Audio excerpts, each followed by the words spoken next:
Nostalgia is defined as a sentimental longing or wistful affection for the past, typically for a period or place with happy personal associations. A sense of longing and affection for the past could not be a better way to describe the current state of media. In the past year, we have had a Barbie movie, a prequel of Wonka, a prequel of Hunger Games, a Mean Girls musical, a movie about Elvis, remakes of Disney princesses, reboots of Gossip Girl, High School Musical, Zoe 101.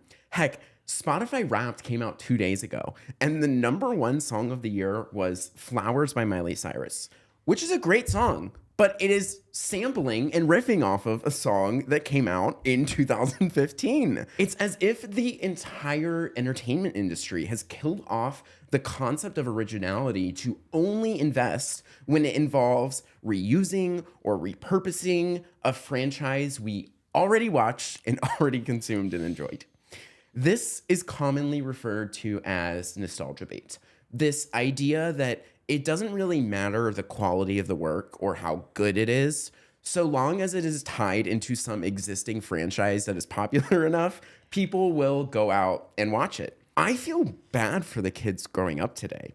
Over 10 years ago, when I was in middle school, high school, we were reading Hunger Games, watching Gossip Girl, listening to pop music of the time by Taylor or Ariana or Miley or Drake. And yet a full decade later, it's all the same thing. Like they're still watching Hunger Games movies. They're still listening to the same music. Like they don't get new book series or music artists or movies and franchise the same way that we did. And I feel bad for them. I genuinely feel bad. Like they literally have to be entertained by the zillennial leftovers. And I don't blame these artists or actors at all. I don't think it's their fault. It's the industries around them that saw success and then just decided to rinse, repeat, instead of ever letting anybody else in. I went to dinner with a friend the other night and they described it so perfectly. I want to quote them. Shout out to you, Kalisha. There is no new source material. Everything has to be a reference to something else that already happened. There is this death of source material. This feeling of nostalgia has completely wiped off creativity and originality from the entirety of these industries. So what caused the rise of this nostalgia bait? Why has it become so rampant? Did it really kill the concept of creativity? And what can we do to support the creation of new source material? Well, that is exactly the question we set out to solve here today. Hi, I'm Nikki. And I'm Coco. And welcome back to the Share Your Screen podcast. Yay! Thank you guys so much for all the support you've been giving us. And dude, we think we're on a roll. I know, and we appreciate it so much. So thank you guys so much for watching, supporting, and listening. Seriously.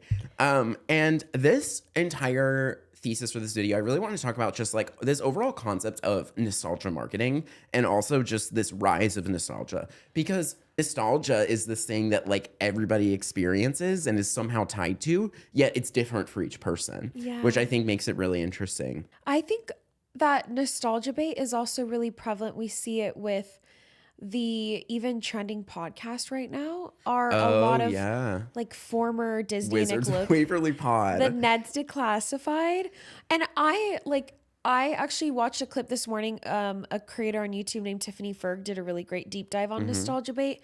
And she brought up a good point too, that like in some ways it's healing for the people that are like Ned's Declassified was talking about how the main actor, he was like, I was so ashamed to be Ned for years. Like I couldn't get cast in an acting role. I was struggling. Totally. And going on this podcast like has helped heal me in a way. I think that that's why there's such a common theme of it for these like child actors. Like it's really like a lot of these podcasts I think come from things that like people did acting as a child. But I think that the podcasts are a little weird because I just think it's weird when they antagonize people for like not coming on the show. I agree. Like I remember there was the clip that went viral where it was like Wizards of Waverly Pod and they were like antagonizing Selena Gomez. They're like, we reached out to Selena and she didn't want to come on. Well, and she ended up doing like a blurry Zoom randomly, and then they were antagonizing the guy who played the brother, who, fun fact, Joe Jonas, I think, auditioned for that role. I don't know if Teen Vogue wrote an article. Anyways, but yeah, it was like that point of imagine your coworker from like 10 years ago. I cannot imagine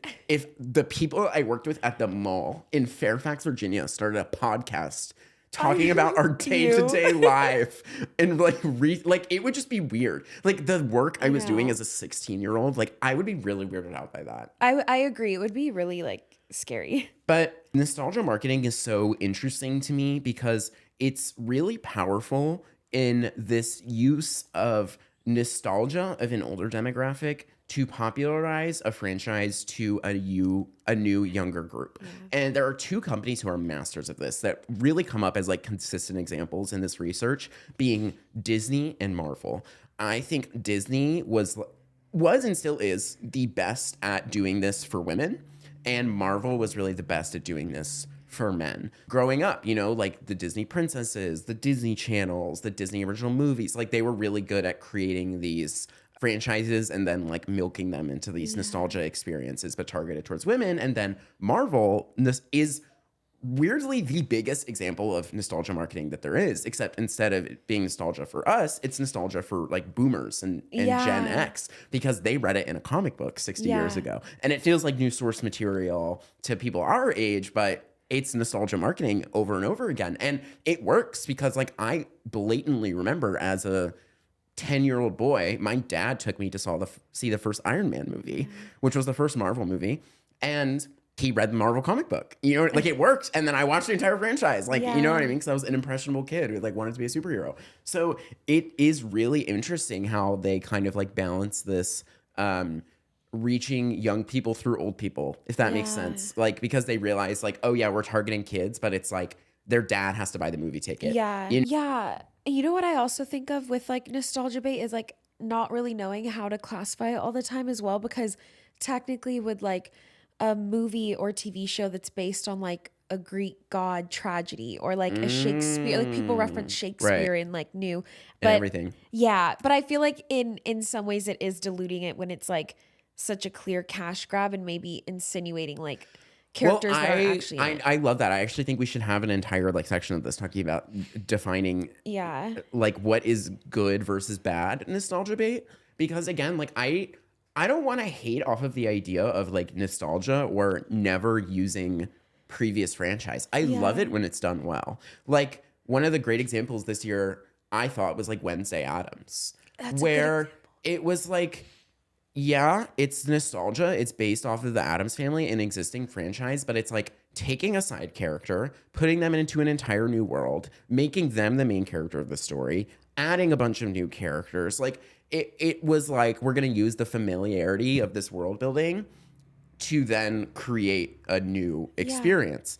And that's like what I enjoyed. I feel like the Barbie movie was kind of the same way, in the sense of like there have been Barbie movies, but they're not like, I don't know, they're like animated and like. Yeah, it's almost like the new piece of material should be able to stand on its own, whether the person watching it has seen the prior material or not. And if it doesn't stand on its own and it's not like an immediate sequel or something, then it's nostalgia bait. That is I love that. And I also think too, sometimes it's just like clear when it feels like nostalgia bait. Yeah, like the Zoe 102 movie or something. Like, come on. Like the iCarly reboot or whatever. Yeah. And it's so funny too, because I feel like you can't, like once every 3 months, I see some random article that's like from like a Vanity Fair or Billboard about some executive that like works for Netflix or Disney or a music label, like complaining about how there's nothing new anymore. Yeah. It happens all the time. I'm like, are we not going to talk about that? Like, you're literally the one who gets to make that decision. Open your purse. Like, you get to make that decision. What do you mean? I wonder too if it's going to be more nostalgia bait because they're now a year behind with the writer strike that happened, and streaming platforms will be scrambling even more than they already are. And it's easy to do.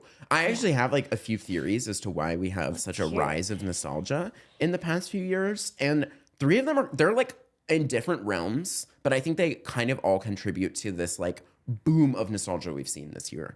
So number 1, I genuinely think like on a sociological lens, in times of great world instability, people seek comfort in escapism and nostalgia.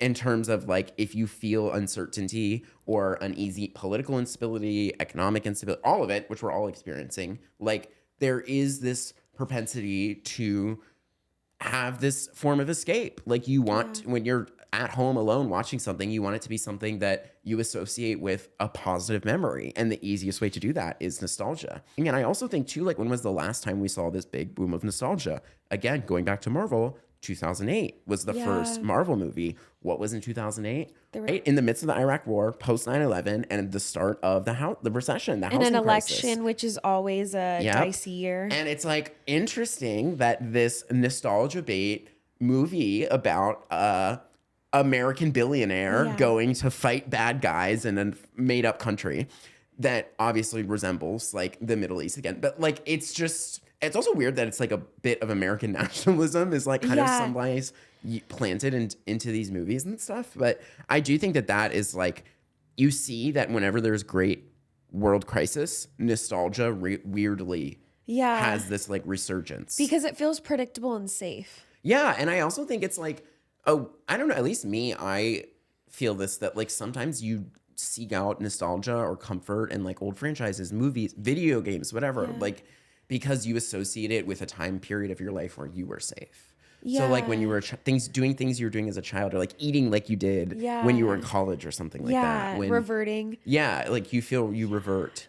I also think that part of specifically millennials' obsession with nostalgia is the fact that they are the generation that sat at an intersection of the way media was created. So they were the last generation to experience really greatly made cable television. And then they crossed over into the internet, where for the first time ever, people had immediate access to those cable shows. Whereas in the past, previous generations had to wait until 7 p.m. on Wednesday to watch that show that they loved. That's a great point. Yeah. I also think it's a big part of it is millennials are just hitting their 30s. Yeah. And when you are, I think your 30s is like big nostalgia years. You know, it's like dreading your 40s and reminiscing on your 20s. And then also it's the start of having disposable income for a lot of people. It's the start of having families, having stability, having kids. And it's just getting to this age where you romanticize your youth a lot, I think. And then the last theory I have for this is that this creation of like streaming structures make it so that they don't really get success unless it's a repeatable franchise. Yeah. So like it's great if they make a movie on Netflix that's new source material and everybody loves it, but they have to get people to keep the subscription, right? Because then at best somebody's going to buy a Netflix subscription, watch it, and then not renew next month. So that's why I think they invest so heavily into like these IP. Cinematic universes, IP, like all the dating shows. Yeah. You don't need to watch every single one, but we want to make it so like if you like dating shows, you have a Netflix subscription. Yeah. Whereas when we were on television and movie theaters, we didn't have to, not everything had to be attached to each other, but because it's streaming, they need to get people to stay. Like I think you're seeing this kind of with HBO a lot right now too, where like Game of Thrones was so successful that it's like skyrocketed HBO, but now they're like, saw this mass exodus of people who didn't renew. So now they're like, House of Dragons. You know what I mean? And I also think too, streaming services are all kind of like cannibalizing each other. And it's almost like, and I'm not saying this, I like a lot of shows and streaming services, but it's almost become like the fast fashion of entertainment, in that they have to figure out how to make a TV show or movie with a very short time frame and budget. And is it easier to just go, oh, what's a trending IP that we already have access to? Lean into that versus saying, oh, like I have this really interesting concept that's going to take a few years to bring to life. Like, I don't know if of course they're going to go with, like, it's literally fast fashion. They have to go with the cheapest option. A perfect example. Yeah. And it's like this unending source of demand. Yeah. Like they have to be posting new things every month, no matter what. Yeah. So there is this sacrifice of quality for quantity. It's kind of sad when like, and I say this with love, when the new source material is like selling Sunset. Like that's the only new IP anymore. Literally. Like it's just, And it's because it's so easy to do. I'm a reality show girl, so I'm not complaining. You are a reality show girl. But I think it's just really starting to shoot themselves in their own foot too. Going back to this Marvel example, like we really are seeing this huge superhero fatigue. Like it's just, we're over it. We made the same thing 50 times and it's seeing this diminished return every single time, I think. And they, I guess, like, don't know how to escape. I don't know, like, I would like to hear your thoughts about this as to, like, why this cycle of nostalgia is so self-perpetuating. I mean, it's just easy to do. Okay. There's low risk, high reward, even though in the long run, they're again like cannibalizing their own IP. Yeah. Like you kind of water it down over time. And like I think we saw that with superhero fatigue. Like Marvel had this magic, and then now it's kind of like They overdid again? it. Like, They yeah. overdid it, literally. It's also one of those things that you never notice until it's too late. Yeah. Because it's always working so well. I think that's another weird thing Yeah. about it. It's like I think eventually we'll get to a point with the Disney princess movies. Like at least for me right now, they're still fun. Yeah. But I think after 3 more, I might not Yeah. care. Yeah. I'm like, okay, girl, I've seen it. Like, get it. you know what I mean? And, Yeah. And it's one of those things you don't realize till it's too late because the first 5 Disney princess remakes are going to do incredible. Yeah. But I was going to say too, like your examples here of like nostalgia bait, like I would say that one great example of how to lean into nostalgia in existing IP is what you put here, like Hunger Games, where you can watch the new Hunger Games movie and it stands on its own, whether you've seen the other movies or not. totally. I also love prequels way more than I love Me sequels. too. They're so House much of the better. Dragon. House of the Dragons, a great example. Like, I want to see the world building. I want to know the stuff that happened before the show that I actually loved. Yeah. And then I get to go back and watch the show and like find those little hidden Easter eggs. Also, every single time there's a sequel, they end up messing up the ending of the original. Yeah. Like they do something that just doesn't make sense to the way it ended. Or they have to like rewrite a character's intentions because they write the ending of the movie assuming that it's going to be over until 3 years later some executives like, we need more money. And I think that's what happened to the Game of Thrones franchise, where the last it was season 7 and 8, I think. The author, I believe his name is George R. R. Martin, he told them, like, I can't write the books as quick as you're making the show. And so they just came up with their own That script. happened long before the last 2 seasons. The Game of Thrones is a weird one where it's based off of source material, but halfway through, the show passes where the books are. So, like, a lot of, I think in, like, season 4 or 5, it even passes where the books are. So it's really, really interesting. The reason the last 2 seasons of Game of Thrones are so bad is because they got hired to direct something else for, I think it was like a Marvel movie, actually. Like a really big project. So they just stopped caring about Game of Thrones. Corporate Aaron put more on their bandwidth. They had too much, they didn't have enough bandwidth. They had to get 2 projects done. They EOD. had to get 2 projects done, yeah. But I think Game of Thrones is a good example of, it's nostalgia because it's from a book series, but it was the first adaptation of it. Yeah. So I don't take, I have no beef with that. And like, again, we're talking about like Wednesday and Barbie, I think were other great examples. And now Mattel's trying to do like a Mattel cinematic universe. Oh, that video got millions of views that we made about Mattel doing Polly Pocket movie. Yep, and like Hot Wheels. Barney, an A24 horror Barney movie. And that I like. Yeah. Like, because again, it's like, yes, it's something that has existed before, but it is like we're turning Barney into a horror movie. Like that does, you know what I mean? Like it doesn't feel baity to me. It feels like we're taking something and we're trying to make it new and interesting. Yeah. So I think maybe that's like another way to decipher it too, is like, are they trying to rehash the plot just because they know we like it? Or are they trying to push the story in a new direction? Which I think, again, going back to Hunger Games, is what they did well. Like, I think it was a different story, kind of. It was more about the President Snow and like how he became hardened and antagonistic. Do you think that eventually like these big shows like Disney, Nickelodeon are gonna start writing into their contracts that like you can't start a nostalgic podcast in like 10 No, years? I think they want them to. They probably do love it. But like, I asked that because it's just, again, and I think what makes the podcast so fascinating is that it's true to like the age of the characters growing up too. Like the Ned's Declassified podcast, they're running laps around all of the other nostalgic podcasts because they're over here talking about hooking up in locker rooms and like they were all like hooking up, the actors. Yes, and I love that. no, and it's so funny. Like, but I just That's wonder if like tea. I know. I wonder if the execs though are like sweating bullets right now, and You they're act like, they didn't know. true. I'm sure they knew. But what if like in 10 years like Jason Momoa and like Amelia Clark make like a Game Tom of Holland Thrones? and Zendaya start like a Marvel podcast. Yeah. Oh my god. I off topic, am so interested to see what's about to happen to Euphoria. I think we're about to have like in 2 or 3 years like a Sam Levinson documentary where like something bad and sinister is going to come out about him. Well, did you watch The Idol? I couldn't finish it. Okay, yeah, and that's saying a lot. I tried to watch it. You love Troye Sivan, so that's saying a lot. I know. The fact that you like voluntarily chose not to finish something he was in is a lot. I know, and it really broke my heart. Like visually, it was beautiful.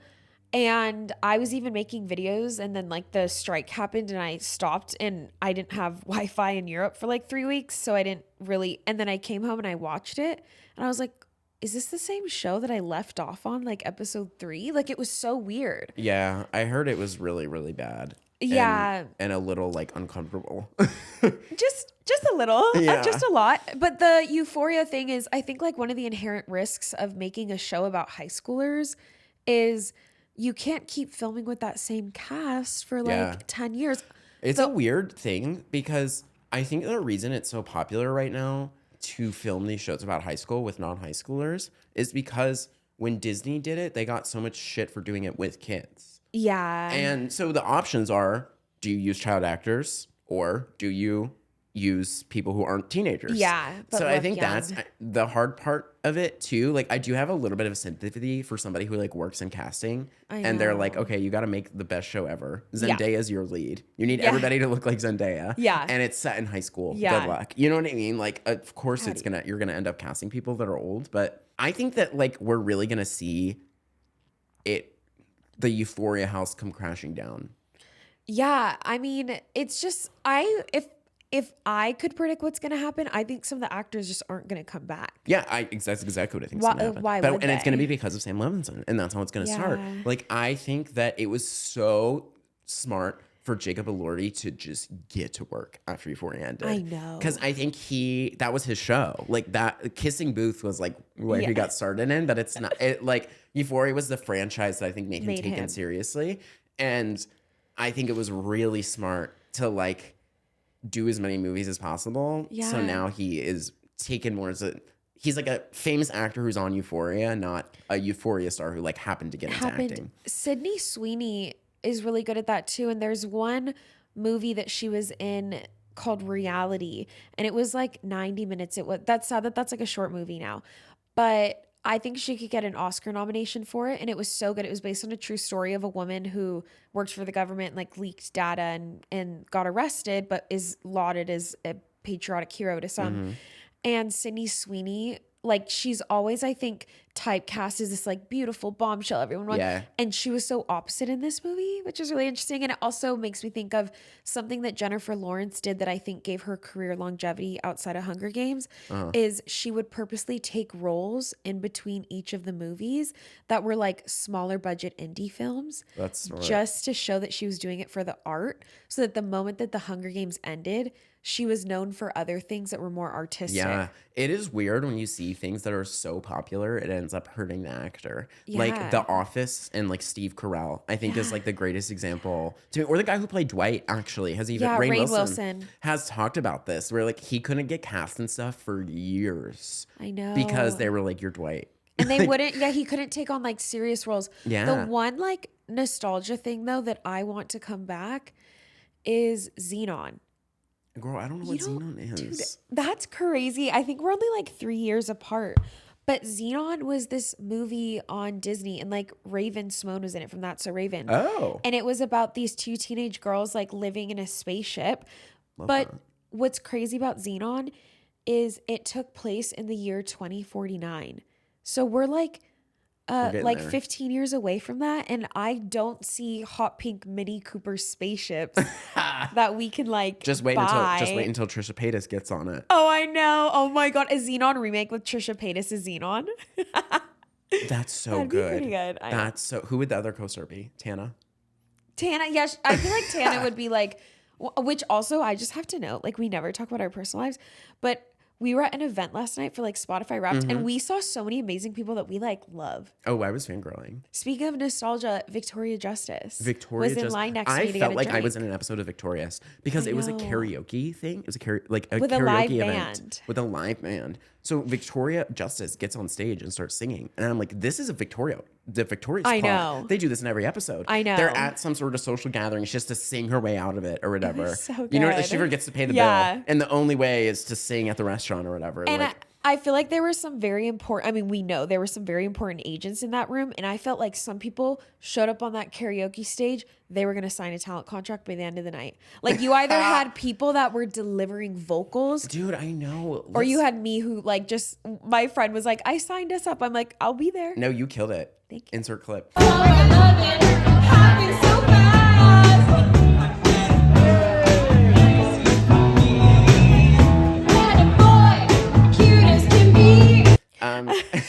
I cannot do karaoke when people are good. I know, like, that takes the fun out of it. Girl, what are we doing? This is the fast fashion of singing. That's your job. I'm trying to get sloppy and I sing know. Girls Just Want to Have Fun. I You know what I know. mean? With not a non-slurred sentence. I know. There was talent contracts in the back room ready For to be signed on that sure. karaoke floor. For sure. They were going so hard and everybody. I feel like it was giving, we were trying to one up each other a bit. Yeah, well, and there was a lot of ones to be upped in that room. There was a lot of talent, and we were there. We were there. We were not the talent, but we were there. Going back to nostalgia, I also really want to talk about how nostalgia impacts music, because this is another thing I was really thinking about lately, was like, because again, going back to this concept of there's no new source material being like the best way to define it, of like even music, like Taylor Swift, great example. It's the biggest tour ever in history of music. And the entirety of it is a reference to a past era. And I'm like, which is, again, and it's like the songs are new. There's this newness to it. But it is weird that, again, the peak of music, the most streamed song in the entire world for the year, the most seen movies this year, Barbenheimer, both of them, nostalgia bait. Both based off nostalgia. All music, nostalgia bait. Nostalgia for Oppenheimer. But no, I mean, it is kind of, again, some people it's like nostalgia, American nationalism. Yeah, it's American national. Yeah.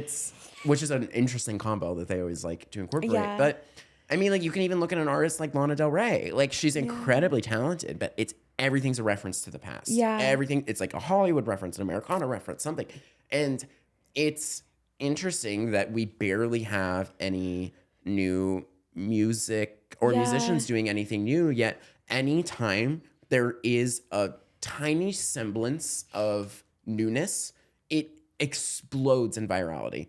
Like the Troye Sivan, I think, was a great example of somebody this year who like had been around for a while, but really had like a breakthrough this year. Yeah. And I felt like it's because he did something that he wasn't doing those 3 years. Like, I think he became his most famous when he was like his most queer, like openly, like just all the music videos couldn't be gayer in the best way. And like, that's his audience. So people loved it. But nobody is like, and then SNL, something like SNL happens. Everybody's like, whoa, this is so viral. Or again, something like going back to the most streamed piece of media on any platform.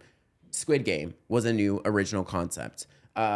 You think of shows on Hulu like Abbott Elementary, new original concept. Yeah. HBO, Euphoria, new original concept. Like, it's so weird that if you look at the top spot, I think of like anything, it's always new source material. Yeah. But the macro of the industry, like most of the things being made, is still by either the same people we've experienced 10 years ago or the same franchises we've experienced 10 years ago.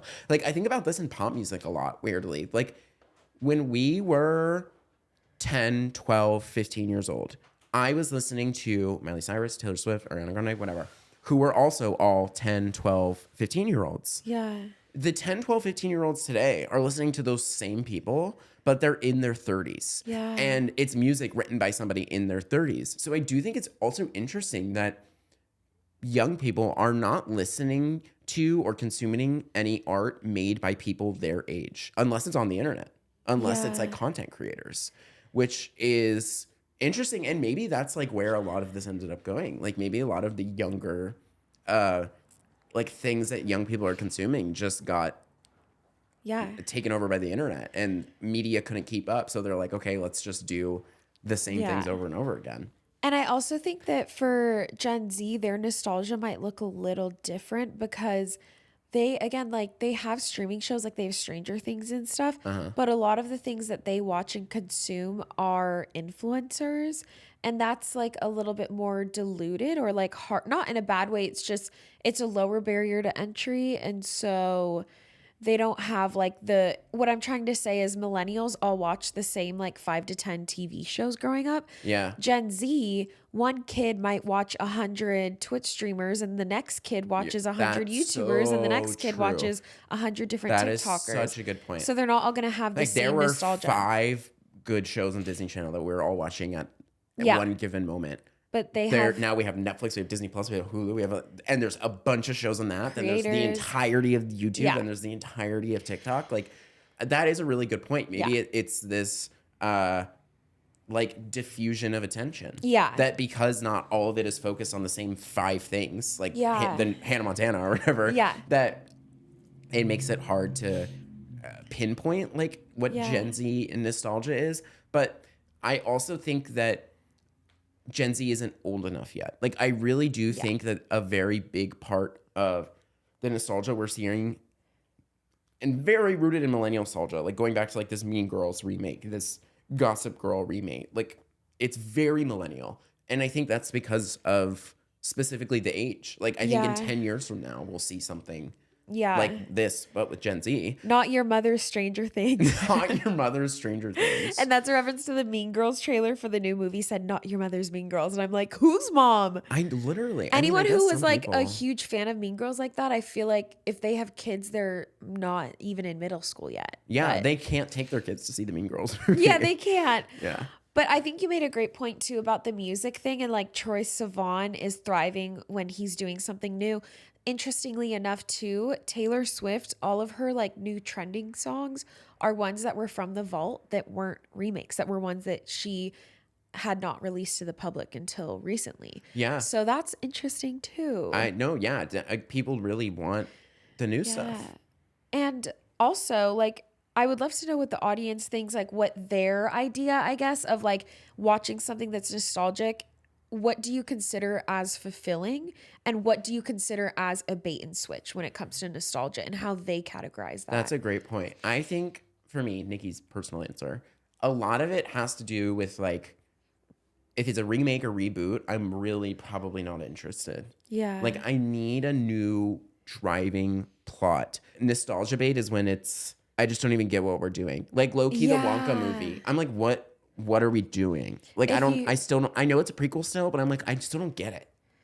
If you don't have like something new to add and you're just doing it like for the sake of doing it, maybe, is a great way to like categorize it. Yeah, that's kind of what I think. But Or if it made the story any less than what it would have been without. Like I feel like that's where I kind of resent it, is whenever it kind of dilutes the story or like gives me like a worse feeling than how I thought of it in the past, I guess. yeah, no, it's frustrating. Or it's frustrating when they mess up the plot. Yeah. Like sometimes they'll like retcon something that happened in the original, and you're like, well, you just didn't need to reference that at all. But now you've like poked a massive hole in the plot. Yeah. But I am excited to see like the Mattel ones, because I think, like you said, that's interesting when it's taking toys that don't necessarily have a story and giving them a new story. I love the changing of the format. I think that's so interesting. Yeah. Or anything even that's just like taking a movie and turning it into a TV show, or taking a TV show and turning it into a movie. I like that. I think that can be done well. Or another one that I think was randomly done well kind of was High School Musical, the series, the longest name of any show ever Oh my made. gosh. I didn't really watch it that much, but I do know that it was really well received. Yeah. And I think that's because it was like taking the same world but an entirely new cast. A new cast. It wasn't reliant on the old one. But yeah, no, I would love to know, like, keep the conversation going in our comments. Is they did really, like, you guys had so many thoughtful, insightful, interesting comments on our last video that got me thinking too. And I was like, wow, like such great points. Well, it kind of inspired, the last video kind of inspired this video because I was thinking so much about the Hunger Games. Yeah. and great. that I liked it, but I'm like, what? These people are just, again, it's literally our leftovers. Yeah. It is literally our leftovers. Like I read Yeah. The Hunger Games a decade ago. Yeah. Like, is it becoming the fast fashion of entertainment? Yeah. I think is like a good way. And also, like, if you guys have any other topics that you want us to really dive into, I think we could do a whole episode on like Marvel and how it kind of acts as like a propaganda arm in a way. Yeah, I mean, I think the entirety of Marvel is so interesting. Yeah, it was kind of this like, I remember how big of a deal it was when they had that Endgame movie. And then again, we've talked about this before on podcasts. My thing is, I like hate watching it because I'm like, what's like the insurance quote on like all the buildings they ruin every single freaking movie, and then I think it's miraculously, maybe this is just a bad take, but I really think it's like there's like a weird male female thing going on there. like destruction. Because I see the destruction and I'm like, whoa. Yeah, and then the you're cities, like not here for it. yeah, maybe me. I'm like, I just think about like, to me, it's so unrealistic that every freaking Marvel movie, they destroy the same few skyscrapers, and miraculously in the next 6 months when the new Marvel movie comes out, those skyscrapers are back. And I'm like, there's no way you guys built those that quick. Is a little, I'm like, okay, what are we talking? Like, we literally leveled New York City last and then it's movie. back. I'm like, we're not going to talk about that's like the most populated city in the country. I would love if they ever had a show. I think they tried to kind of do this with She-Hulk. She's like a lawyer. I would love if they ever had a show, and it could be like almost like The Office or something, but it's the people like the insurance adjusters for like the Marvel superhero universe. That would be really, really funny. Like them trying to like get quotes from like Thanos and like trying to like track him down to pay it. Like, I would watch that. I don't care about Marvel. I would watch that. But or Captain America. Yes. But anyways, this was so great. I thank you for like scripting this, because I felt like you opened my mind to like so many things too. I mean, I think that also it's a weird topic because it's not really, it doesn't have an answer. And it's also, I think nostalgia is such an interesting concept because it's not the same for any person. Yeah. Like we've talked about this, the words Percy Jackson mean nothing to you. That could be someone walking on the sidewalk right now, and I believe you that was Percy Jackson. Times like this, it's the age shows in our friendship. I know. And we're only like 3 years or something. It's crazy. I know. I'm 96.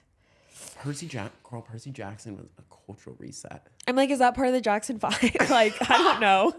Yes. Is it a book or is it a movie? Both.